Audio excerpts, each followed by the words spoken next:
African ஸ்டைல்னு சொல்லப்படுற இந்த நத்தைகள் நம்ம ஊர் நிலவாழ் நத்தைகள் மாதிரி இல்லாமல் இன்னும் அளவில் பெருசாக இருக்கும். ஜெயண்ட் ஸ்னைல் அப்படின்னு பேர் இருக்கிறதுனால இதுதான் உலகத்தில் இருக்கிறதுலேயே பெரிய ஸ்னைலா, பெரிய நிலவாழ் நத்தையான்னு பார்த்தோம்னா அப்படி இல்லை. இந்த நத்தைக்கு அக்காட்டினா ஃபூலிகா இல்லைனா லைசக்காட்டினா ஃபூலிகா அப்படின்றது அறிவியல் பேர். இதே மாதிரியே அக்காட்டினா அப்படின்னு சொல்லிட்டு ஒரு நத்தை இருக்குது. இந்த நிலவாழ் நத்தை தான் உலகத்தில் இருக்கிறதுலேயே ரொம்ப பெரிய நத்தை. இதோட ஓட்டில் புளிக்கு இருக்கிற மாதிரி அப்படியே வரி வரியாக இருக்கும். அதனால் இதுக்கு டைகர் ஜெயண்ட் ஸ்னைல் அப்படின்ட்டு ஒரு பேர் இருக்குது.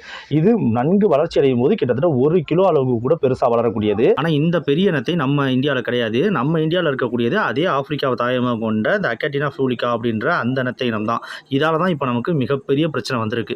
ஆப்பிரிக்காலேருந்து எப்படி இந்த நத்தைகள் இந்தியாவுக்கு வந்துச்சுன்னு பார்த்தோம்னா, நமக்கு சுதந்திரம் கிடைக்கிறதுக்கு சரியாக 100 ஆண்டுகளுக்கு முன்னாடி 1847 பிரிட்டனை சேர்ந்த மெலகாலஜிஸ்ட் வில்லியம் ஹென்றி பென்சன்றவர் அங்கிருந்து மொரீஷியஸ் தீவுலேருந்து 2 நத்தைகளை, ஒரு ஜோடி நத்தைகளை எடுத்துக்கிட்டு இந்தியாவோட கல்கட்டாவுக்கு வந்து சேர்றாரு. இங்கே ஒரு சில காலம் தங்கி இருந்துட்டு திரும்ப